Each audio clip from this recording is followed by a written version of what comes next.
What's going on, Colts Nation, and welcome back to another episode of the Bring the Juice Colts podcast.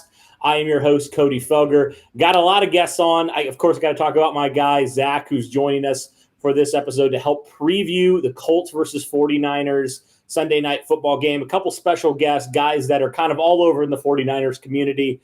First off, we got Eric Crocker. He's host of the Locked On 49ers and also has a YouTube channel covering 49ers things as well called Croc Talk TV. And also want to welcome on Leo, co-founder of 49ersGoldmine.com and also co-host of the Niners Nation podcast. Gentlemen, thanks for coming on. How are you doing? Good, man. Good. Ready to talk some Colts versus 49ers football. Oh, I'm doing good. I see Croc got his Giants hat on. I got my Giants hat on. Feeling good.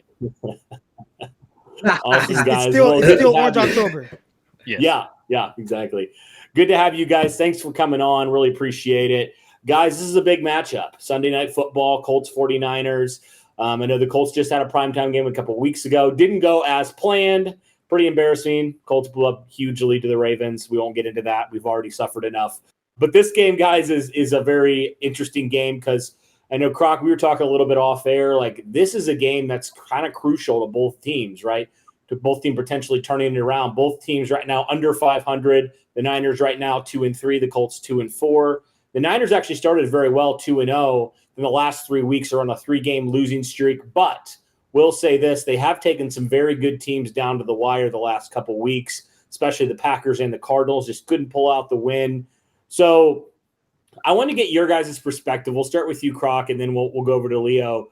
How do you guys feel so far through the season? You guys just had your bye. Coming off of that, how do you feel about the 49ers overall?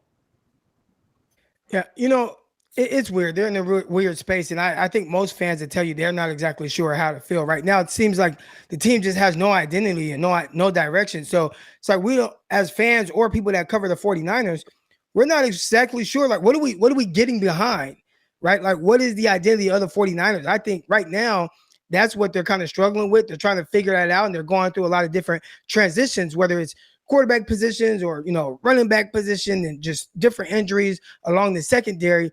They're playing patchwork and they're doing well enough to keep them competitive in games. But until they really get behind one quarterback and two, just an identity of the team, I think they're going to continue to have these weird looking moments that they've been going through over the last few weeks. I think it's in the early stages of when you're talking to someone and they hit you with that question, what are we? That's kind of what it feels with the 49ers. What are we? Are we a playoff contender, or are we a team that's just gonna bottom of the barrel of the division? So that's something that they have to figure out within. I still do believe that this is undoubtedly a top 10 roster. And since they do have that top 10 roster, that's why you see them being competitive with the Packers. That's why you see them being competitive with the Cardinals, even though that they got Drake Kirkpatrick and Josh Norman just, getting PIs on defense, and they're still able to hold it up. And that's one of the biggest concerns. Croc knows more than I do with the DBs here on the 49ers. It's a big concern.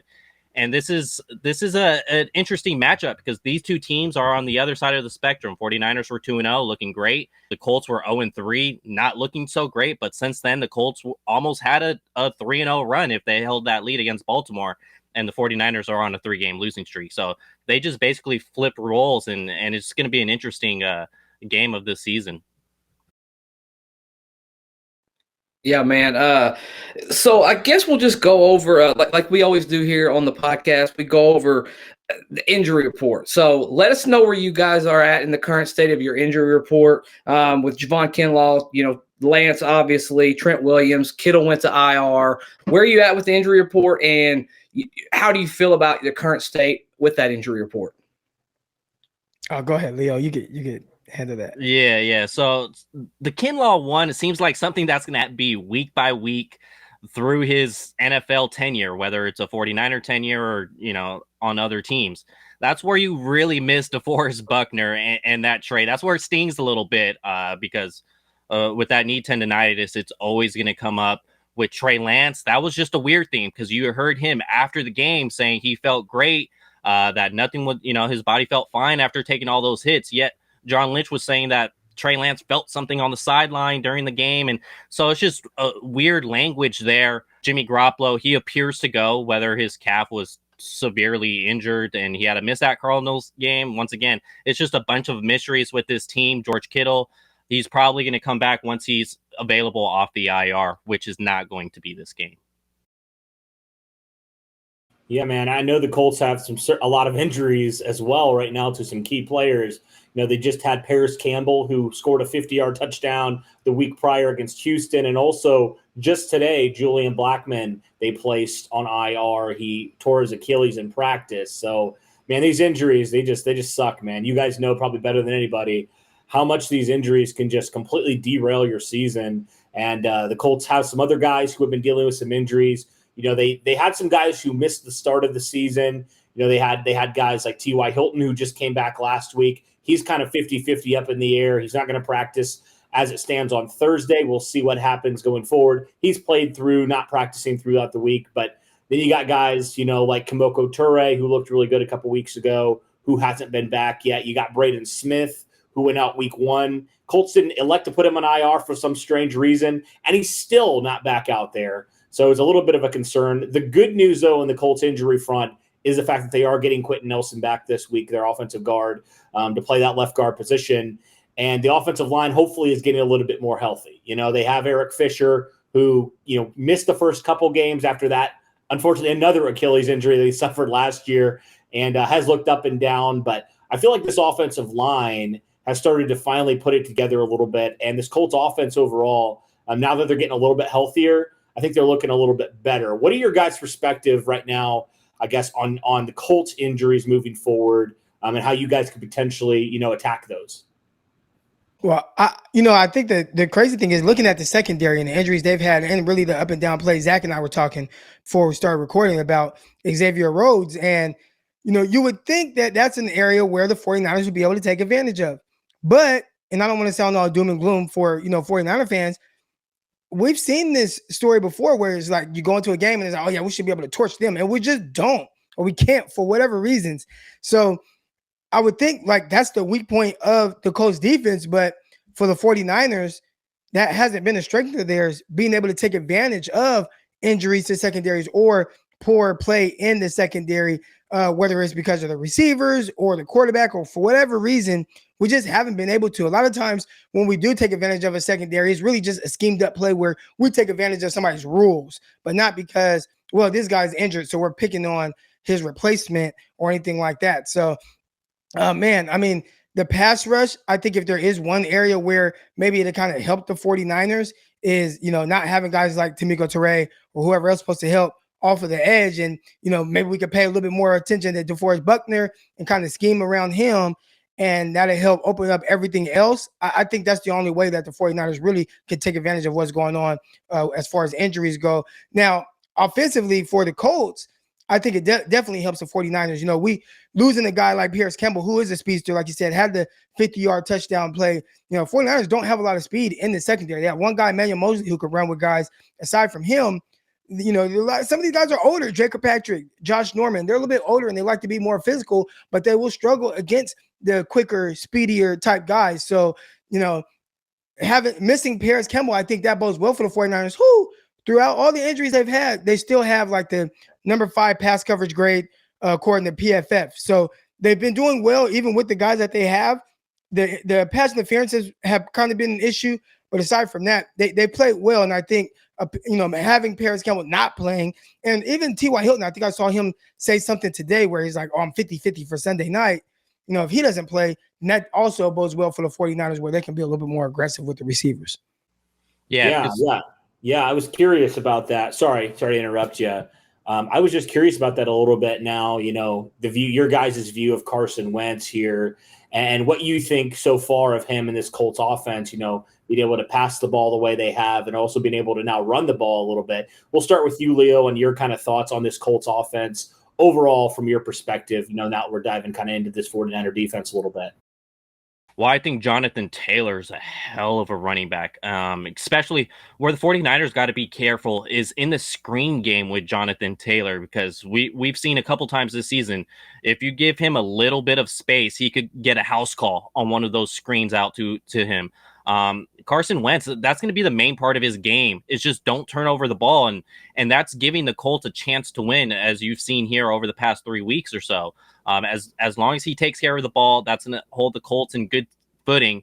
And then with their receivers, you like what you see out of Michael Pittman. It's looking like a steal out of a second round, considering the production that he's putting up and the limited targets that he's getting per game.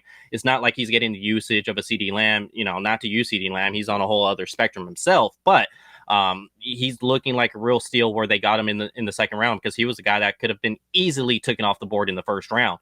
The Colts offense, last time Carson Wentz was with your head coach, they went out and won a Super Bowl together, or at least he had an MVP year that year, and then they ultimately won the Super Bowl. So it's looking good.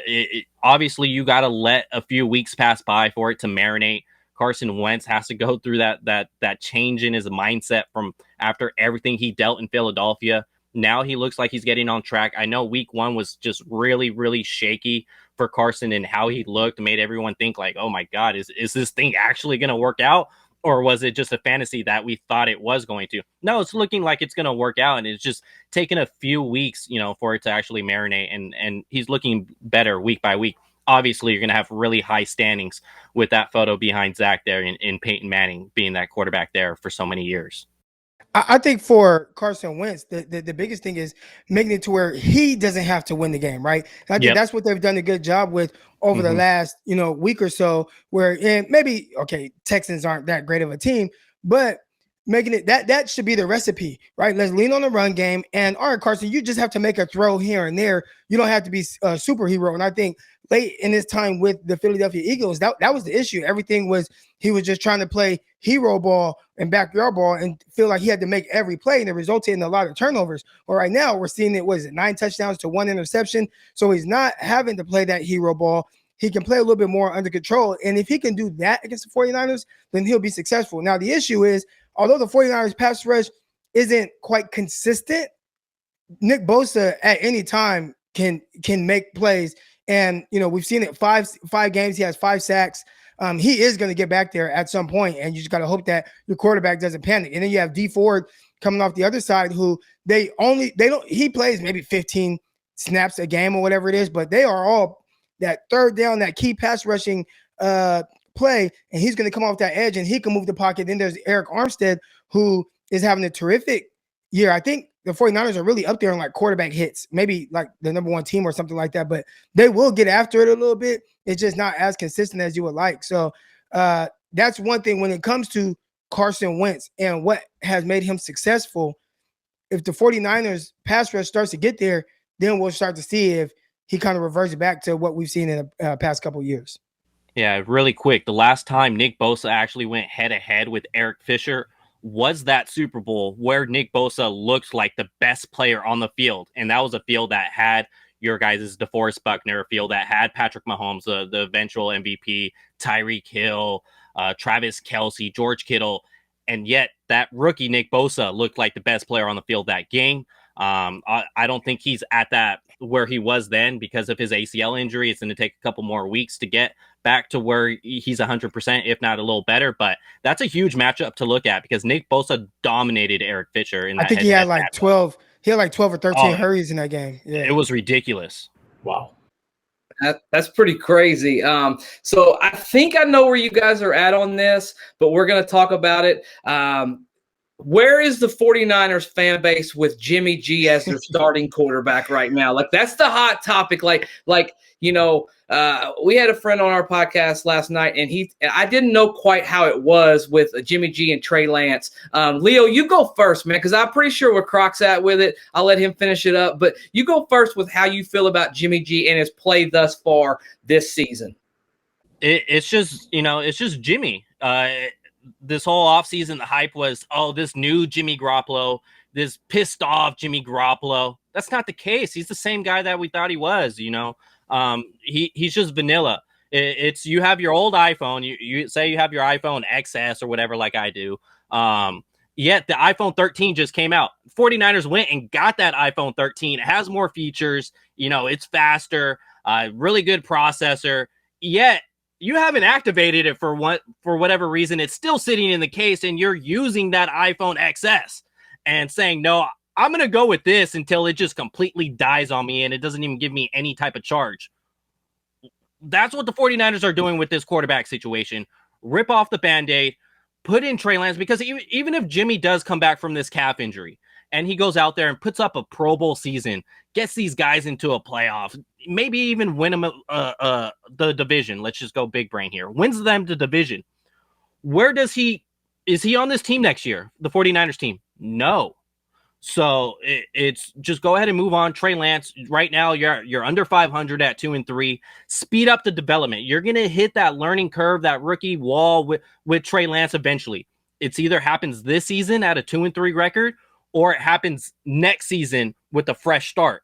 I would rather have it happen this season because I think there's a lot of winnable games for the 49ers. You have the Jaguars on the schedule. You have the Falcons on the schedule and some other team, Texans on the schedule. You guys know well.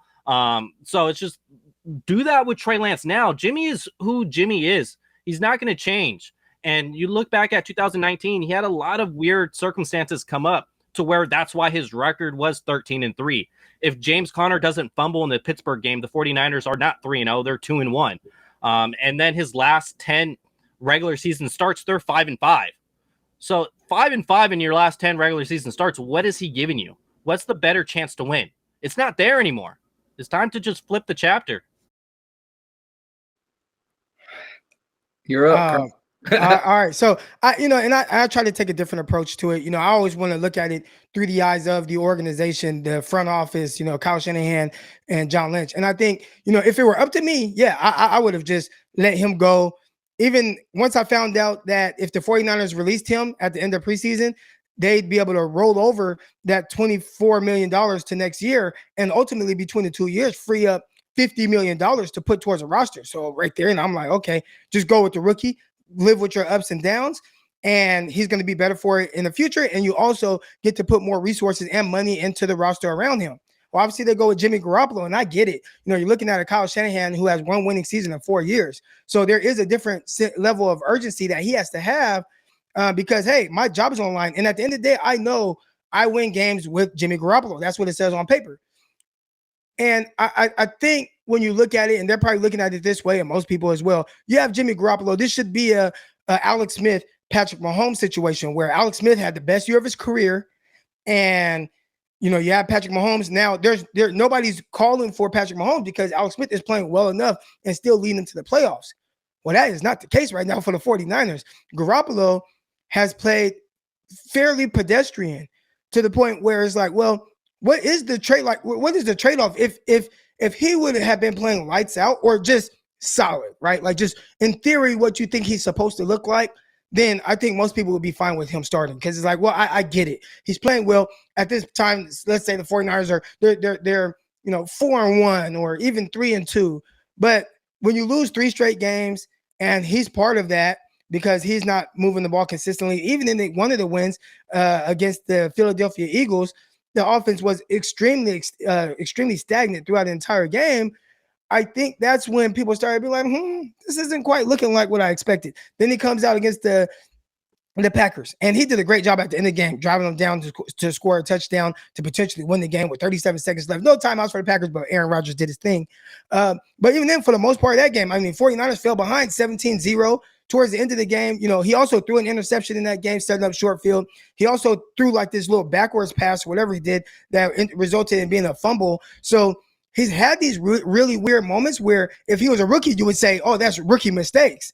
But he's not a rookie, and he's still doing those kind of weird things. So I think the fan base at the moment is like, look, we're not getting the great play that we had, or even just regular play that we thought we would get from Jimmy Garoppolo. So I do think right now is the time to potentially kind of rip that Band-Aid off and just play the rookie, because even the rookie in his one start, it wasn't perfect by any means. He was around 50% passing. There's times where he's going to miss a throw, or there's times where he's going to miss a read, but then he makes up for it with his legs. And then he does make an explosive pass down the field, and he does make these plays. And I think you could see where this is headed, the more comfortable he gets within an offense. And it's like, man, you're probably just as good going through that as you would be with Jimmy Garoppolo. But I do think like Leo said, they're going to kind of let the phone die on its own. And I think that's what's going on right now. So Jimmy, he's kind of on his last leg right now, I'd assume. If it still looks a little clunky, especially over the next couple of weeks, which most people would think these are winnable games, and you're at home against the Colts. You don't even got to go to Indianapolis. You're at home on primetime TV. You can't lose this game, because if you lose this game, they'll definitely be calling for the rookie. And then you got to go next week. You play against the Bears and play against a rookie, Justin Fields. Got to win that game as well. Now that's looking forward a little bit, but that's kind of where the 49ers are at overall with the quarterback situation. Gotcha. Okay. I'm curious, he hasn't been great so far, but if the Colts are wanting to slow him down, slow this passing offense down, how are they going to start to get pressure on the quarterback? You guys obviously have Trent Williams, who didn't practice yesterday, but I'm not sure what his status is moving forward. How can the Colts potentially attack Jimmy G and kind of get him out of a rhythm early? There's a very key way that most teams are doing.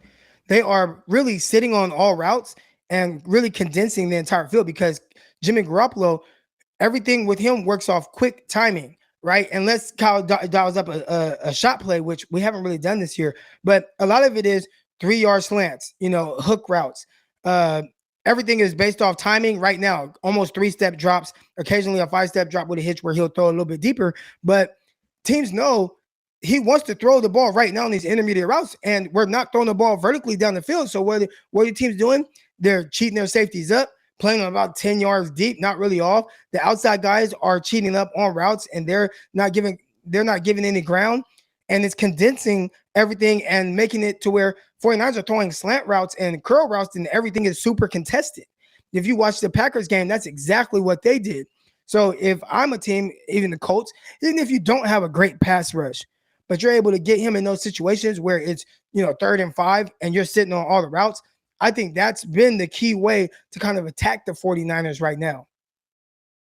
Yeah, I absolutely agree. They're just putting it in the middle of the field, in between the numbers, and saying, Jimmy, beat us with your arm. That's what the Packers did. That's what the Cardinals did for the past couple of years. That's why it's a real tough matchup for Jimmy when he plays against the Cardinals, even before this 6-0 start that they're on this year, because he obviously didn't play that game last or a couple weeks ago now. And then a matchup I'm looking at is DeForest Buckner. If you're looking to get pressure on Jimmy, DeForest Buckner over right guard Daniel Brunskill. In 5 games this year, Brunskill's allowed 11 pressures and 3 quarterback hits. That's almost 1 quarterback hit per game. And that's a complete mismatch. There's no way I believe that Daniel Brunskill can go ahead and stop at DeForest Buckner, or even put Buckner on the edge and make him do a stunt over to Brunskill and try to mess with the 49ers offensive line communication between McGlinchey and Brunskill. That's another way that you could create pressure, but exactly what Croc said. Put that defense, put that front 8, front 7 in the middle of the field and make Jimmy beat you that way. Man, I tell you what, let's just kind of pivot off of that a little bit to the backfield. It's kind of hard to get a gauge on what Kyle Shanahan does with those running backs. Do you feel like he just has the thought process, I'm going to roll with the hot hand? Like, whether it be a Trey Sermon, and maybe health comes into play with that. Who's the guy you count on when you need that first down, when you need that run? Who's the guy that you're going to hand the football off to? Leo, why don't you start with that one? I think it's Elijah Mitchell at this point. It's Trey Sermon. When Elijah Mitchell is healthy, he only gets about 1 carry a game. He got 1 carry against the Eagles, and he got 1 carry last week against the Cardinals, or a couple weeks ago, once again. He's rolling with Elijah Mitchell. For whatever reason, he doesn't want to use the guy he traded up and got in Trey Sermon. I don't know if it's a playbook thing or a protection thing or whatever it may be with Trey Sermon, but he's rolling with Elijah Mitchell. That's going to be the guy Kyle Shanahan's going to give the ball. And if you let him run behind Trent Williams, he's gushing about 6 yards, 5 yards a carry when he runs on Trent Williams' side. So when you put that together, that's going to be considered. He's going to have the hot hand if he's putting up 5 to 6 yards per carry. So it's going to be Elijah Mitchell's show until it's not.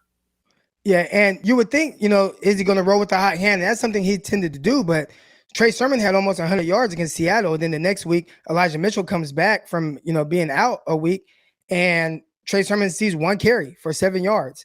So I'll be curious to see if the 49ers lean more on the run game. I'll also be curious to see how effective is the run game without Trey Lance back there, because in the other games, the run game was extremely stagnant for a majority of games. I mean, just 2 yards, 2 yards, 2 yards. And, if you look at the averages, not good. But then you get Trey Lance back there and the threat of him, keeping on the zone read and read options.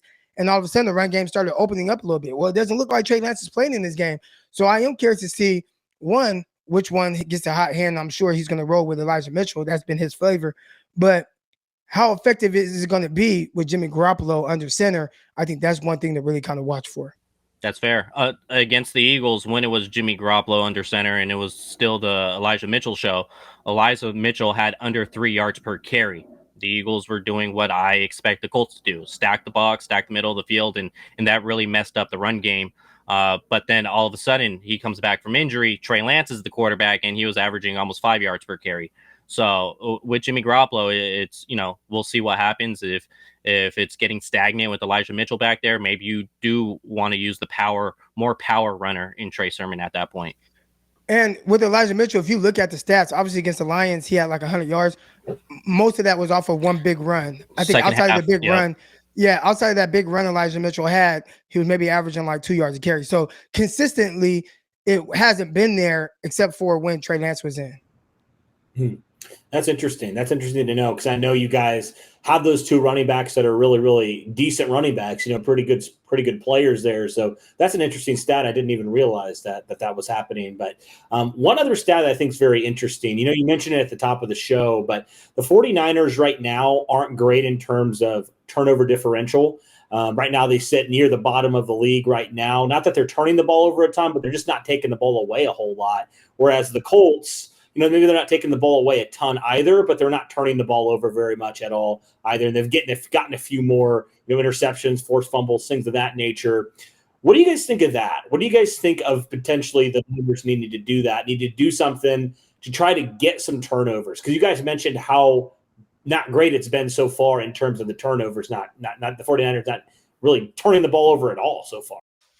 Yeah, man, that's going to be key. And I think that's one of the keys to victories for the 49ers in this game. You have to figure out a way to take the ball away. And I think you're hoping that, it could be, Carson Wentz maybe making a mistake or forcing a pass in the coverage. And Fred Warner, who's been kind of our guy who either punches balls out or gets interceptions, we haven't really seen that from him this year. And his PFF grade is down. So I'm wondering when that Fred Warner coming out party is going to be. If it is, in fact, this week in, Sunday night, I think he'll be the one that ends up ultimately forcing some takeaways.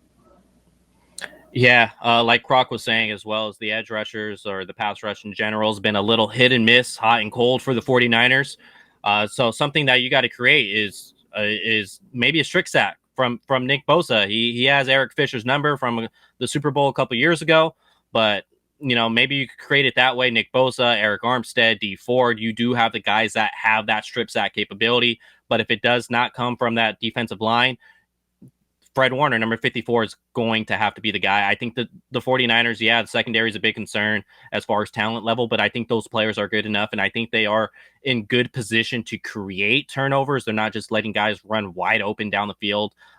Their defensive passing numbers are actually really impressive considering the personnel that they have there. So it's going to come from either 54, the defensive line. Jimmy Ward and Kwaski Tart have never been the turnover style type of safeties.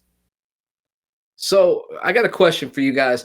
Here recently, Carson Wentz has developed kind of that ability to throw the deep ball. He had two passes last week, I think over 50 yards. T.Y. Hilton, Paris Campbell, unfortunately got hurt on a 51-yard bomb. We use Mo Alley Cox a little bit more here lately. How do you feel like you mentioned you had some older cornerbacks? How do you feel like they can run with us if we want to try to challenge you guys down the field? You mentioned a couple of your safeties that seem to be Jimmy Ward, obviously, is a very good football player. As far as the deep ball, have you guys protected that this year and let everything kind of come underneath? Or do you fear that? Do you fear that deep ball? Fear it a little bit. It's been a little hit and miss.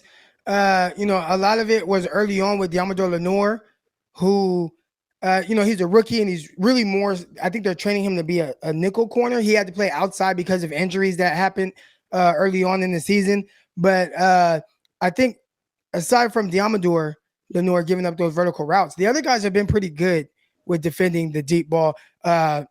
Manuel Mosley has been awesome. He's broken up several deep passes down the field, a few of them while guarding like DK Metcalf, who's a speedster, another one while guarding Devontae Adams vertically down the field. So if they throw it against Mosley, I'll live with the results of that, and I feel like we'll be fine.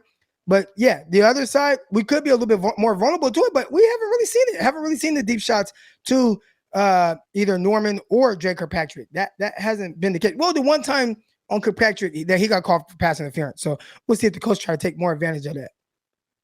Yeah, I would be more concerned with that as the passer interference downfield from either Kirkpatrick or Norman. But I think Emmanuel Mosley has done a fantastic job covering the deeper routes.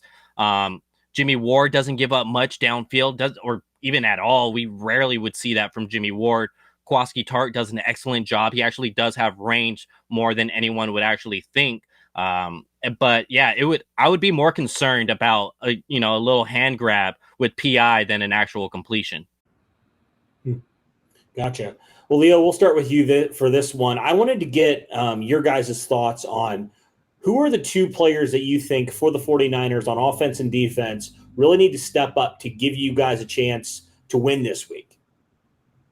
With the defensive side, I'm going to go ahead and start there first. I think it's got to be the second corner. So whether I expect it to be Josh Norman, because I do think the Eagles, I'm thinking Carson Wentz here. The Colts are going to attack the ball downfield, at least have a couple shots, as well as don't hurt your team. Don't give up penalties. He's had it each time he started for the 49ers so far this season. Don't hurt your team. Carson Wentz, there's no reason to give him extra passes and let him get hot, because when he gets hot, he can get dangerous. He does have that within his game. So it's going to come down to Josh Norman as well as, we're talking about turnovers, maybe create some as the second corner on this team. And then on the offensive side, it's got to come down to Jimmy Garoppolo.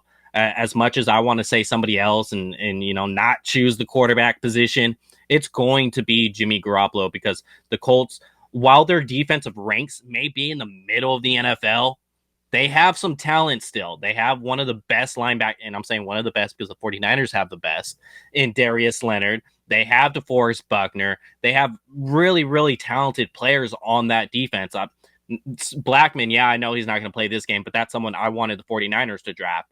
So the Colts have talent there. Jimmy Garoppolo's got to execute within the offense. Don't try to play hero ball, which he doesn't try to too much of, but at least give what the defense or takes what the defense gives you. And hopefully that could also open up the ground game in Elijah Mitchell. Hey, Leo, I had just a kind of off-the-cuff question. A lot has been made of DeForest Buckner coming back to the Bay, and playing. Seems like he wanted to stay playing for San Francisco. Maybe that feeling was not mutual. How do you feel, just your perspective, let Colts Nation how you feel about losing him and how that was handled? Because it seems like the 49ers are not very pleased with the way that John Lynch has looked at that, kind of peeling that curtain back. He was going to take a little bit less money to stay in San Francisco. And for whatever reason, that he said, no, you're not going to, we're going to let you go, and we're going to get this draft pick, and life goes on. Yeah. The question is, how much less was he actually referring to? That, that's going to be something that's going to be left out there. That's something I think about when you say less, like what's less? Is it $500,000 per year? $1 million per year? How much less is actually that number?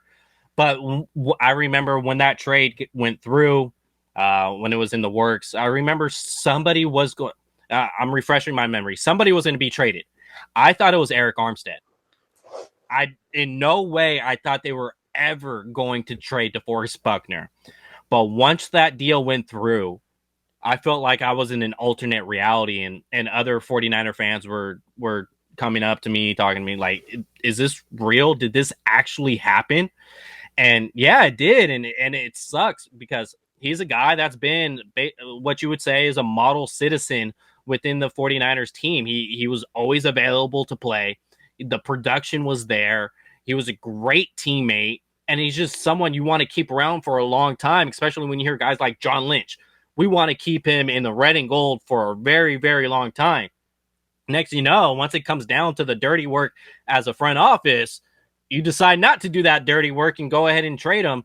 When you see teams like the Rams just figuring out the numbers to make all these studs fit within their salary cap. You see the Cardinals go ahead and do it. You see the Seahawks do it from time to time. So that gets a little frustrating when you look at that, and it's just, okay, if there's one person that's going to make you work a little harder to fit in with the budget, it's DeForest Buckner. And then hindsight 2020, seeing what they did with that pick, and they just essentially replaced him for the same position, gave him the same number in Javon Kinlaw, which is nothing on Javon Kinlaw's doing. He did not sign up for that. He didn't ask for that. That's what the 49ers chose. And obviously, DeForest Buckner, he's just a stud to where you expect to get that same production from that first-round pick. The Colts got a steal that it wasn't more than just a first-round pick. Why wasn't it a 1 and a 4, a 1 and a 3 for a guy like DeForest Buckner? It was just a single one to where you try to replace the same position. Odds are you're probably not going to get that same value back. So you got to invest that in somewhere else. And then they traded down literally one pick so that the Buccaneers could get Tristan Wirfs. And then they traded away that pick that they got back. So it was still like you got rid of DeForest Buckner for that sole first-round pick. And seeing what he's doing there with the Colts is something that the 49ers fans are very well known of, and they understand the talent level. And he's just someone I wish he was a 49er. He absolutely wanted to be a 49er, but he's happy where he's at right now with the Colts. He's absolutely happy in it. And as a fan, that's all you can ask for is, whether they're on your team or if they moved on. As you know, this game is so tough. How's that player's mental? Are they in a good position? Okay, we'll take it. Like, as if he can't be on the 49ers, we'll take him in a good spot, and that's where he is right now. That's awesome to hear. Yeah, and hopefully, Javon Kinlaw gets back here, starts living up to some of that hype that you guys, we took him pretty early. So hopefully he gets back and starts playing, very good football for you guys. One last question I had for you before we get onto the score prediction. Talk to me about your guys' special teams. I literally know nothing about the 49ers special teams. Talk to me about some of those guys on your team. So the punt returner is going to be Brandon Ayuk, but he doesn't really seem in it at this point as a punt returner, or at least nothing translated from college at this point. Every time he's returned it, it's been kind of minimal, nothing significant on his returns. And then if it's not Brandon Ayuk, you're going to see Mohamed Sanu back there returning punts. Kickoff, it's who really returns kickoffs. They all go throughout through the back of the end zone now, so that's kind of irrelevant. But then you got Joey Sly now in at kicker for the 49ers. It's not Robbie Gould. He's on the IR, so you'll see Joey Sly out there. Joey Sly does have a big leg. He could knock in a 55-yarder, but then he'll be a little inaccurate. That's why he was on the free agent market during the season. He'll go bang you a 55, and then he'll go ahead and miss a 37. That hasn't happened yet for the 49ers, but that's been his MO through his career. And then you have Mitch Wisnowski as the punter, and he's been lights out this season. He's been one of the top punters in pinning teams inside the 20-yard line, inside the 10-yard line. Could have had a couple more if it wasn't for a few mishandlings there at the goal line before stepping in the end zone. So Mitch Wisnowski has been a big game changer as far as helping out the defense and putting them in a good spot. Man, I think as far as our special teams go, we're a little bit banged up. We lost Hot Rod. We have Michael Badgley. He seemed to do. I mean, Cody, you could pipe in here too. He seemed to do just a fine job last week. He did his job. He made his field goals. I also feel like that that we have a very good punter as well. He's one of the bright spots on our special teams, and we cover pretty well. We don't have a lot of weak spots on our special teams. Nothing flashy, nothing crazy. But as far as our special teams go, we seem to be pretty sound at tackling. We've not given up any super big long returns this year. Minus the Calais Campbell debacle of allowing a block kick, in the fourth quarter of that Ravens Monday Night Football game. I think we've all held up pretty well. So I think all in all, I think our special teams are pretty adequate, and I think that I think special teams are going to be important this week because for me, we're getting ready to get into the roster predictions. I'm sure. The score predictions. I think it's going to come down to some field goal kicking. When it comes down to it. Absolutely, man. Yeah, that leads us kind of into that score prediction. We'll let you go, Leo. Give your score prediction for this game, and it's all right if you choose the 49ers. I promise. Let us know what you're thinking for this Sunday night matchup. Man, so now that you had me talking about Jimmy Garoppolo, I'm not sure if I could choose the 49ers in this matchup. But I'm still going to do it because I do trust the 49ers defense. They've held Russell Wilson to 5 straight 3-and-outs when they played the Seattle game to start off that game. They had 3 3-and-outs against Kyler Murray and held him to 17 points. Yet that guy's been putting up 30+ on everybody that he's played so far. They held Aaron Rodgers okay. There's only so much you could do against Aaron Rodgers. They held him okay. So I'm going to go with the 49ers on this, mainly so because of their defense. I think this is a good matchup for their defense. I don't think they're overpowered one way or the other. So considering that, I'm going to give the 49ers the edge here, probably 23 to 21 or 23-20, somewhere around there. Okay. Man, Zach, what are you thinking here, you man? stole my prediction. I was 23-20. I'm right there with you. I think there's going to be a lot of field goals in this game. I think both teams will do a pretty good job of driving up and down the field, but I think a lot of things will happen is it'll be stalled out with field goals. So I think at the end of the day, if we're able to make our field goals, we win the game. Now, if we have a debacle, we start missing field goals, extra points, that's where we're going to run into it. And for me as a Colts fan, and this is no knock on the 49ers in general, I'm probably betting more against Jimmy G than I am the 49ers, if I'm being honest. I think he has a tendency to throw the football away to the other team, in critical moments. If we're able to get back there, and for me, normally I don't get too much into it, but I think this is a personal game for DeForest Buckner. I really think he's going to be a game changer. I've always mentioned in the past with DeForest Buckner, it sucks that he's playing in an era where Aaron Donald plays in the NFL, or DeForest Buckner would be your number 1 or number 2, at his position, probably his whole career. So I'm going 23-20 Colts. It's going to be a close game. It's going to come down to field goal kicking. Cody, where are you at? Yeah, and I think I'm going to go just a tad higher, but not much off of that. I think I'm going to have the Colts I'm going to have the Colts winning. Obviously, I think I have to. For the same reasons you said, Zach. I'm not really that scared of Jimmy G and this 49er offense. Especially, I was a little bit concerned with the run game, but after kind of hearing what you guys have said a little bit about how it's been pretty inefficient with Jimmy G under center, I'm not as concerned. I do think it'll be more of a defensive battle in this game. But I do have the Colts winning by a score of 24-17. And I think it's going to be right in there. So I'll say this. If the Colts keep the 49ers out of the end zone, that's a huge, advantage to them. The 49ers, they've had 12 trips in the red zone, and they've scored a touchdown on 10 times. So Wow. That's amazing. I also saw that they were really bad on third down, which is interesting. Yeah.